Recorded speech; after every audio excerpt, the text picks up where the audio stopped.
Hello बच्चों, let's read the question. The question is calculate the value of unknown resistance X and the current drawn by the circuit assuming that no current flows through the galvanometer.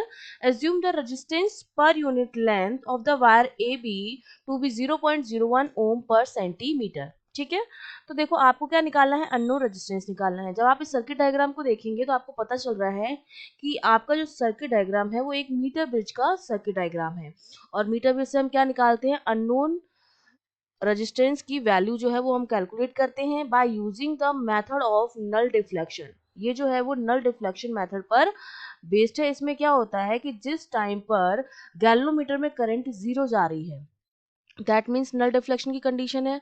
उस condition में जब galvanometer में current zero है, उस time पर jockey को जब हम इस वायर पर टच करा रहे हो, इसमें करंट जीरो आ रही, नल डिफ्लेक्शन आ रहा है, इसका मतलब वो उसकी क्या है, बैलेंसिंग लेंथ है। और बैलेंसिंग लेंथ का मतलब है उस लेंथ के अक्रॉस जो भी रेजिस्टेंस है वो उस अननोन रेजिस्टेंस के क्या होगा, बराबर होगा। और इसके लिए मुझे पूरे वायर का रेजिस्टेंस पर यूनिट लेंथ जो है वो पता होना चाहिए।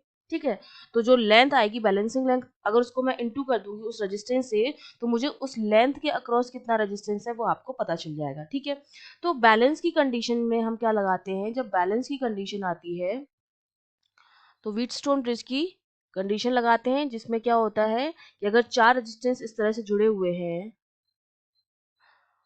और गैल्वनोमीटर में करंट जो है वो जीरो जा रही है, तो वो हमारी होती है नल डिफ्लेक्शन की कंडीशन। और इस कंडीशन में क्या होता है, हम लगाते हैं व्हीटस्टोन ब्रिज का प्रिंसिपल, जो हमसे क्या कहता है कि ये P है, ये Q है, ये R है और ये S है। ये हमसे कहता है कि P upon Q, P upon R equals to Q upon S के बराबर होता है। ठीक है, P upon R equals to Q upon S। ठीक है, ये इसके इस तरह से बैलेंसिंग की कंडीशन आती है आपके पास। तो यहाँ पर देखिए, जब हम ये बैलेंस की कंडीशन लगाएंगे तो बैलेंस की कंडीशन में मैं लिख सकती हूँ ये चार है इस तरह से, तो ये x अपॉन 60 आएगा। ठीक है, x अपॉन 60 के 60 सेंटीमीटर इसकी बैलेंसिंग लेंथ है। ठीक है, तो और बची हुई कितनी हो जाएगी आपके पास 40 सेंटीमीटर, क्योंकि टोटल आपको दे रखा है 100 सेंटीमीटर। ठीक है, अब x के नीचे आएगा आपके पास AJ के अक्रॉस जो भी रेजिस्टेंस होगा, R of AJ which is equals to, ये this is R upon resistance across JB। अब इन बैलेंसिंग लेंथ के अक्रॉस जो हम रेजिस्टेंस निकालेंगे वो हम कैसे निकालते हैं, इसकी बैलेंसिंग लेंथ को हम मल्टीप्लाई कर देंगे रेजिस्टेंस पर यूनिट लेंथ से। ठीक है, तो मेरे पास RAJ की वैल्यू कितनी हो जाएगी, वो हो जाएगी 0.01 इंटू 60 सेंटीमीटर। तो यहाँ से ये वैल्यू कितनी हो जाएगी, ये वैल्यू आ जाएगी हमारे पास 0.6 ओम के बराबर। और ये तो RAG हो गया, और दूसरा हमें निकालना RJB। उसके लिए हम इसको 0.01 को मल्टीप्लाई करा देंगे किससे, 40 से। बची हुई जो है वो हमारी कितनी है, 40 है। इसको मैंने मल्टीप्लाई करा दिया आपका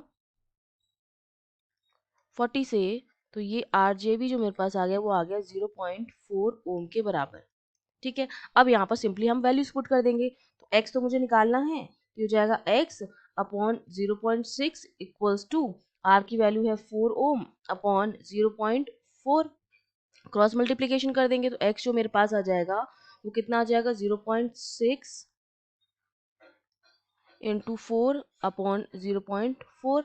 पॉइंट से पॉइंट जाएगा, 4 से 4 जाएगा, तो ये कितना आ गया, 6 ओम के बराबर आ गया। ये तो हमारे पास आ गया अननोन रेजिस्टेंस। अब हमको क्या निकालनी है, करंट निकालनी है।